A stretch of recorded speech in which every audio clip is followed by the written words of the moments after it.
पटना में महागठबंधन के press conference में अशोक गहलोत तेजस्वी को मुख्यमंत्री का चेहरा घोषित करने के बाद अपनी बात खत्म करने ही वाले थे। इस बीच तेजस्वी के चेहरे पर थोड़ी बेचैनी दिख रही थी। तेजस्वी ने पीछे बैठे संजय यादव के कानों में कुछ कहा। संजय यादव एकटक अशोक गहलोत के सामने रखे टेबल पर किसी चीज को देखने लगते हैं, लेकिन अशोक गहलोत का ध्यान उस चीज पर नहीं था। इस बीच तेजस्वी और संजय यादव के चेहरे पर बेचैनी साफ तौर पर दिख रही थी। दोनों ही बार बार उस चीज की तरफ देख रहे थे जिस पर कि अशोक गहलोत का ध्यान नहीं था। आखिरकार तेजस्वी ने अशोक गहलोत को इशारे से उस चीज की तरफ ध्यान दिलाया और उसके बाद यकीन है कि जो है तेजस्वी जी की घोषणा करना मायने रखता है। साथ में सबकी राय बनी है कि जो हमारे अन्य पिछड़ा वर्ग के साथी हैं मुकेश सहनी जी, जिनको आप सब जानते हैं, मुकेश सहनी जी जो एक संघर्ष करते हुए यहां तक पहुंचे हैं, अपनी पार्टी बनाई है, अपनी अकल होशियारी से, अपनी मेहनत से बनाई है, गरीबों के मसीहा के रूप में, अपनी कौम के मसीहा के रूप में उभर के आए हैं। ऐसे नौजवान को हमने तय किया है वो उप मुख्यमंत्री होंगे साथ में। अब पहले एक आंकड़े पर गौर कीजिए। महागठबंधन में राजद के बाद सबसे बड़ी पार्टी कांग्रेस 2020 में इनके 19 विधायक जीते थे। इसके बाद लेफ्ट में माले के 12 और अन्य दो पार्टियों के 4-4 विधायक हैं। इनके नेता चुनाव के बाद क्या बनेंगे इसकी घोषणा चुनाव के बाद होगी। शून्य पर खड़े सहनी डिप्टी सीएम होंगे, इसकी घोषणा तेजस्वी यादव के साथ हुई। आखिर ऐसा क्यों हुआ? इसमें क्या आपको कुछ अटपटा नहीं लग रहा है? चलिए आपको बताते हैं कि ठीक प्रेस कॉन्फ्रेंस से पहले क्या कुछ हुआ था जिसके बाद सहनी के नाम की घोषणा हुई। बेसब्री से 3.5 साल से मैं इंतजार कर रहा था, वो घड़ी आ चुकी है।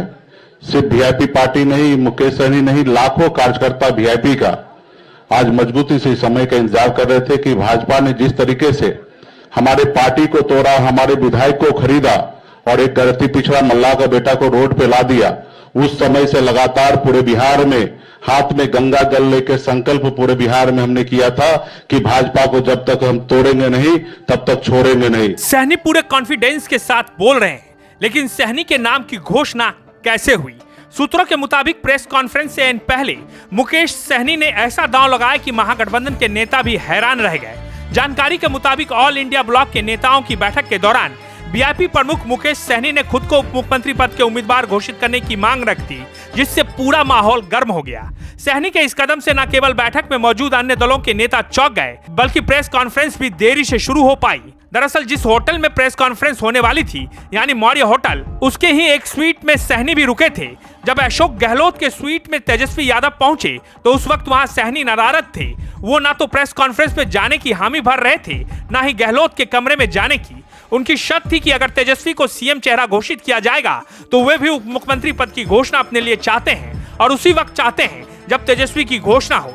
यही वजह थी कि 11:30 बजे पर होने वाली प्रेस कॉन्फ्रेंस लेट से शुरू हुई। इस बीच तेजस्वी के गहलोत के स्वीट में आने के बाद सहनी को गहलोत ने बुलावा भेजा। सहनी ने कहा था कि मैंने 25 सीटों से कम पर इसलिए हामी भरी की मुझे उप मुख्यमंत्री पद दिया जाएगा। अगर ये नहीं होता है तो मैं अपने लोगों के बीच क्या मुंह लेकर जाऊंगा। मैंने सार्वजनिक रूप से कहा है कि मैं उप मुख्यमंत्री पद से कम पर नहीं मानूंगा। मल्लाहों वोटरों के बीच क्या मुंह लेकर वोट मांगने जाऊंगा। वो लगातार प्रेस कॉन्फ्रेंस में जाने से इनकार करते रहे। सहनी ने दो टूक कहा कि अगर महागठबंधन सामाजिक न्याय की बात करता है तो हमें सिर्फ सीट नहीं पद में भी हिस्सेदारी चाहिए। उनके इस बयान ने माहौल को गर्म कर दिया।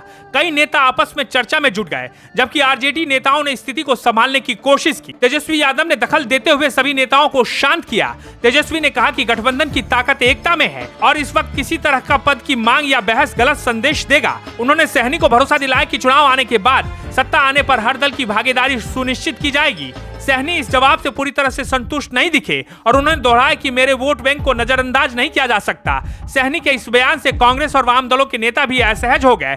कांग्रेस और वाम दलों ने संकेत दिया कि उप मुख्यमंत्री पद का सवाल अभी भी पूर्व निर्धारित एजेंडा नहीं है, इसलिए इस पर कोई फैसला चुनाव से पहले नहीं हो सकता है। निर्धारित समय पर शुरू होने वाली प्रेस कॉन्फ्रेंस लगभग 1 घंटे तक टल गई।